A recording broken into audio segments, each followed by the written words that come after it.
Hello everybody. In this video lecture, we are going to discuss about classification of airport.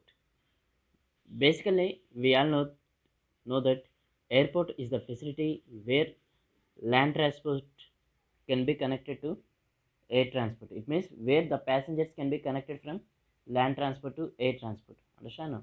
So different components of airport we have seen.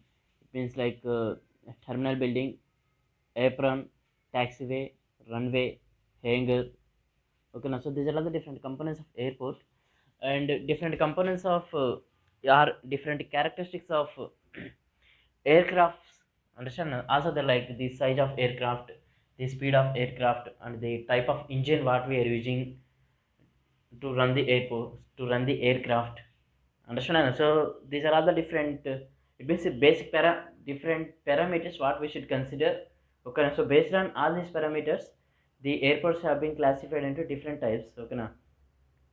Okay, so the first classification of airport is based on takeoff and landing of flight, and the second classification of airport is based on aircraft approach speed, and the third classification of airport is based on the function of the airport. It means for which the airport is going to serve, and next classification is based on geometric design of the runway, and the next classification is based on the aircraft wheel characteristics. Understand? So these are the different parameters. Based on them, the airports have been classified into different types. Okay, now so we will see.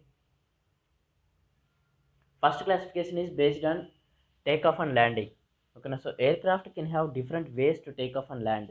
Conventional aeroplanes accelerate along the ground until sufficient lift is generated for takeoff and reverse the process to land. Okay, now so some aeroplanes can take off at low speed, this being a short takeoff. Understand? So okay, so this is the classification based on takeoff and the landing of the aeroplane.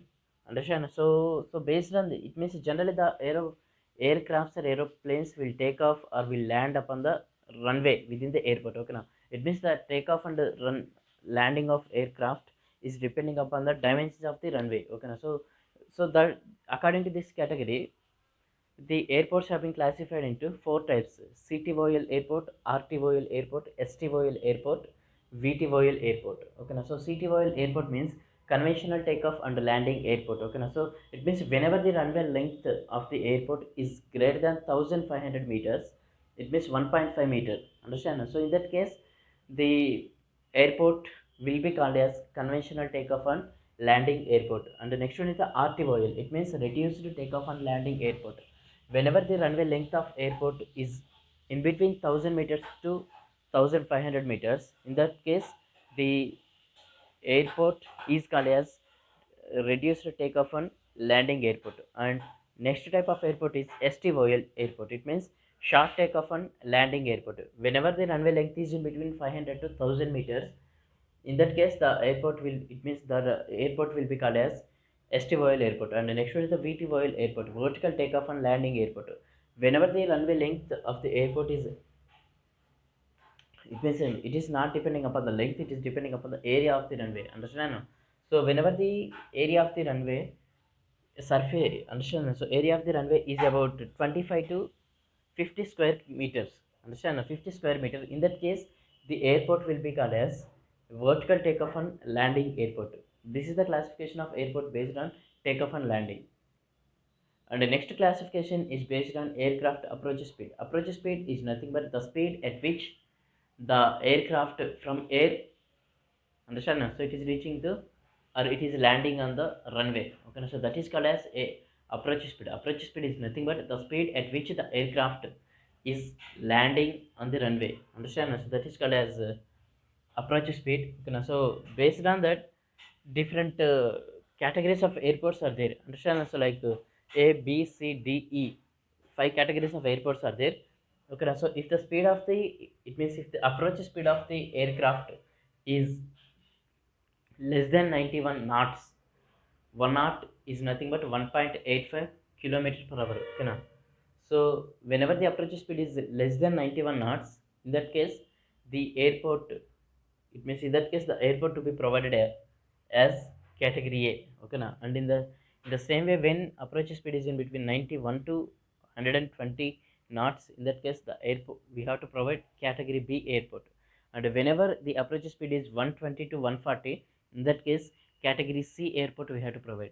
And whenever the approach speed is 140 to 165, in that 165 knots, in that case category D airport we have to provide. And whenever the airport is it means the approach speed of the aircraft is greater than 165 knots, it means 165 km per hour, in that case category E airport we have to provide. And next classification is based upon the function of the airport. Okay, now, so according to this category, the airports have been classified into two types: international airport and domestic airport. Understand? It means these are the airports which will be, it means which will serve for civil aviation purpose. Understand? It means to convey or to transport goods and passengers from one country to another country, or from one place to another place within a country. Understand? So this is the first purpose, civil aviation. Understand? So under this two types of airports are there: domestic airport and international airport. Okay, now so domestic airport is nothing but the airport which serves the flights only they travel within a country from one place to another place. They are called as domestic airports. And the international airports means from where the flights can travel from one country to another country, it means over international borders. Okay, na? So and one more purpose, it means one more service, or for one more purpose we can use airports. They are military aviation. Military aviation is the use of military aircraft and other flying missions for purposes of conducting or enabling aerial warfare, including national airlift. Understand? No? Airlift capacity to provide logistical supply to forces sanctioned in a theater or along a front. Okay, now, so these are the two purposes for which we use airports: civil aviation and military aviation. Okay, now, under it means for civil aviation, the airports have been classified into domestic and international. And for military aviation, the airport will be called as military airport. Military airport. And the next classification is based on the geometric region of the runway. Okay, now so when it means according to this category, the airports have been classified into A, B, C, D, E, five categories. Understand now? So you can see, okay, the dimensions of the airports, it means the runways according to each and for each and every type of airport have been given here: category A, category B, category C, category D, category E. Okay, it means whenever runway length, runway width, and maximum gradient, longitudinal gradient. Okay, so based on these three parameters, the airports have been classified into category A, category B, category C, category D, and category A, category E. Okay, now, yeah, these are the dimensions you can see. Okay, you have to remember all these dimensions. Next classification of airports is based on aircraft wheel characteristics. Understand now? So according to this, the airports have been classified into seven types. Okay, now, so category 1 airport, category B 2 airport, category 3 airport, category 4 airport, category 5 airport, category 6 airport, category 7 airport. Okay, now, so again based upon the load, understand now? So based upon the wheel load of the aircraft, single isolated wheel load. Okay, now it is to be mentioned as cages. Understand? And the the the tire pressure which is caused on the runway, the tire pressure which is caused on the earth upon which where the aircraft is taxiing, or where the aircraft have been landed. Understand now? Okay, now so you can see whenever the single isolated wheel load of the aircraft is around 45,000 kgs, and the pressure caused due to that much of load of aircraft is around 8 kg per centimeter square. In that case, that airport will be, it means in that case the airport we have to provide is category 1. Understand? So like that we have to div 7 categories of airports are there.